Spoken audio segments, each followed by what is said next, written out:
Thank you everyone for taking the time to tune in today. Today's episode of The Topping Show is proudly sponsored by Topping Technologies. Topping Technologies is an IT value-added reseller and services company with a special proficiency IT security.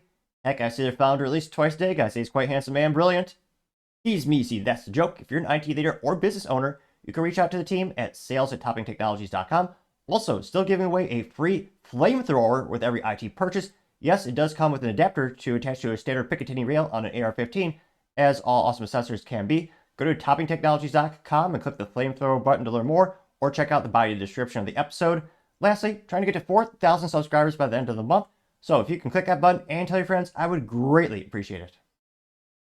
Now going over to the business part of the podcast, you have Spotify Q3 earnings are in and looking pretty darn good with their stock going to the moon.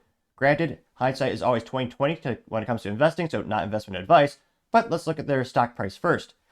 Now currently trading for, geez Louise, $467.37 per share. 5-year trend is up 216%. That is to the moon. Now if we actually go, let's zoom in a little bit. 1 year it's up still 173%. Year to date up 147.55%. They're killing it. 6 months, nearly more than doubled it, going up 61.32%. Past month, Cha-ching went up by 25.47%, which, geez Louise, that is pretty good. And last week went up by about 17.48%, granted the big jump because of the earnings. Now, going to specific earnings, we're going straight to the horse's mouth, so to say, to Spotify's website, where they report their third quarter earnings here. Now, specifically, a little disappointed. How did they not have a giant logo at the top of the page is beyond me in terms of the main graphic. Now, they say, quote, "We announced our third quarter 2024 earnings where we outperformed across key metrics, moving one step closer to a full year profitability. Take a look at the highlights below." I was going to say, well, there's some cool infographics there. So the monthly active users grew 11% year over year to 640 million users. That's quite a few. And a friendly reminder, the show is on Spotify. I was about to say we have a 5-star rating. We definitely don't. Someday we'll get a 5-star rating. If you check us out on the Spotify, go ahead and give us a rating in the App Store. Let the world know how we're doing. Or if it's a 1-star, just, write something in the YouTube or Rumble comments and let me know what we can do better. Now, the subscribers, which I'm pretty impressed, increased 12% year over year to 252 million, which, yeah, no one needs Spotify Premium. I'm pretty frugal myself. I don't mind listening to a couple of advertisements and pop-ups on the Spotify. I'm still astonished people have disposable income to the point where they can just buy that, but I partially digress. The total revenue was up nearly 20%, right at 19% to billion. Was that funny? Is that euro? It's a funny looking symbol.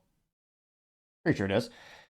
Now the gross margin also increased by 31.1%, which is pretty good because, again, one of the issues with a lot of streaming platforms, a majority of the money doesn't even go to the artist or the actual performer. It goes to whoever owns the intellectual property, like the record label, or really the trifecta. You have Sony, which owns a lot of catalogs throughout the years. Most famously, Michael Jackson's portfolio. I think they spent about $740 million to get half of Michael Jackson's portfolio. You also have Time Warner, which is still out there. And I believe the third one escapes me at the moment. There's kind of a trifecta of companies that own the rights to the most famous songs of all time. And again, they get the lion's share of the revenue. Now, the CEO, Daniel Ek, also says, quote, "We've never been in a stronger position thanks to an outstanding execution of our team. I'm incredibly proud of the way we've delivered the progress that we've made." It's an awkwardly phrased, but he said it. We're where?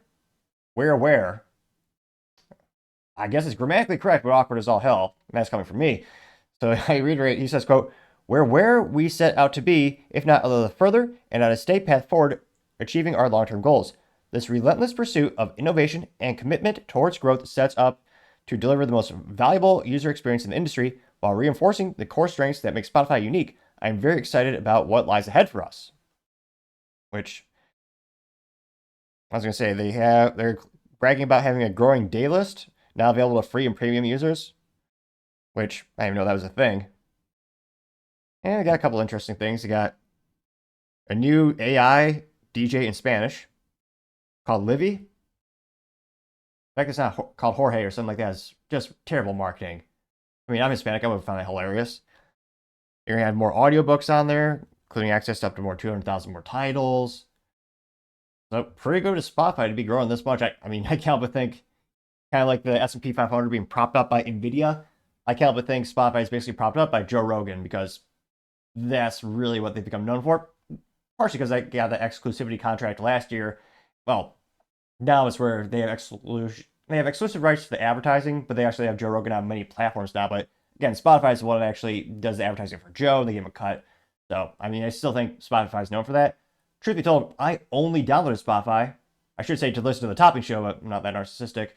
Though I do review the show from time to time to, see where I can improve. But in all reality, I downloaded Spotify only because Joe Rogan was only on that platform. I didn't pay for the premium, but again, they're making some ad dollars off my usage of the platform.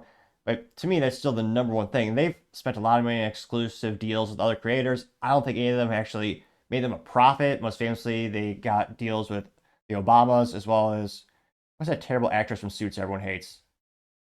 She's as insufferable in the show as she is in the real world. Meghan Merkel, whatever her name is, though. They apparently had some exclusive content with them, but again, I don't think enough people tune in to actually make a profit. But again, pretty good for Spotify.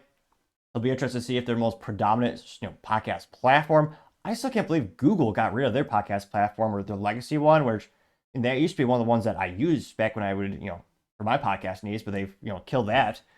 But let me know. I mean, do you even use Spotify? Are you listening to this on Spotify right now? And what do you think makes them unique? And do you think they'll keep this a really impressive growth trajectory? Let me know in the comments because, as always, be fascinated to hear what you have to say. Thank you, everyone, for taking the time to tune in. Again, I'm trying to get to 4,000 subscribers by the end of the month, so if you can click that button, I would greatly appreciate it. Also, give me a thumbs up or thumbs down or comment. It's a great way to give me a little bit of additional feedback, letting me know how I can make the show better and better. Lastly, don't forget to take time to tell your family, tell your friends, tell your coworkers, heck, tell your enemies, tell anyone and everyone. Just stay safe and fight the good fight.